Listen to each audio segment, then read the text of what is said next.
Hi all, ఎలా ఉన్నారండి అందరూ?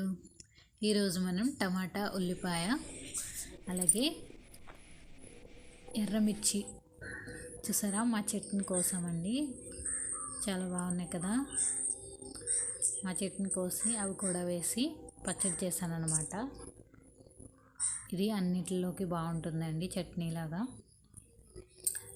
ఇలా కాల్చుకోవాలి, గ్యాస్ మీద పెట్టుకొని కాల్చుకోవాలి. ఒకవేళ మనకి ఇలా కాల్చుకునేది లేకపోతే కనుక మనం చాకుకి గుచ్చుకుని ఇలా అయినా సరే కాల్చుకోవచ్చు. పై పొర మొత్తం తీసేసుకొని ముక్కలుగా కోసుకొని మిక్సీలో వేసుకోవాలి. అలాగే కొద్దిగా చింతపండు, అలాగే పచ్చిమిర్చి, అలాగే పండు మిర్చి, అలాగే 1 టేబుల్ స్పూన్ జీలకర్ర, అలాగే సాల్ట్,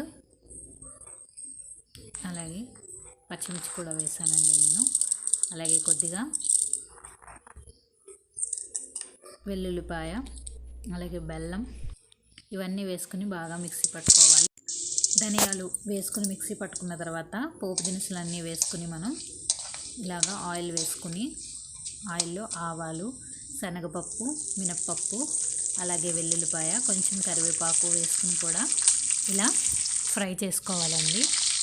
బాగా ఫ్రై అయిన తర్వాత మనం మిక్సీ పట్టుకున్న టమాటా ఉల్లిపాయ పేస్ట్ ఉంది కదండి, ఆ పేస్ట్ని కూడా బాగా వేసుకోవాలి.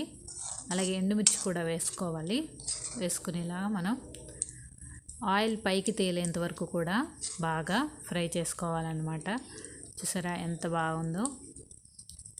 టేస్ట్ కూడా చాలా చాలా బాగుంటుందండి. ఒకసారి తప్పకుండా ట్రై చేయండి. ఎలా వచ్చిందో కామెంట్ చేయండి. Please subscribe to Chinnams kitchen. Like, share and subscribe. Thank you.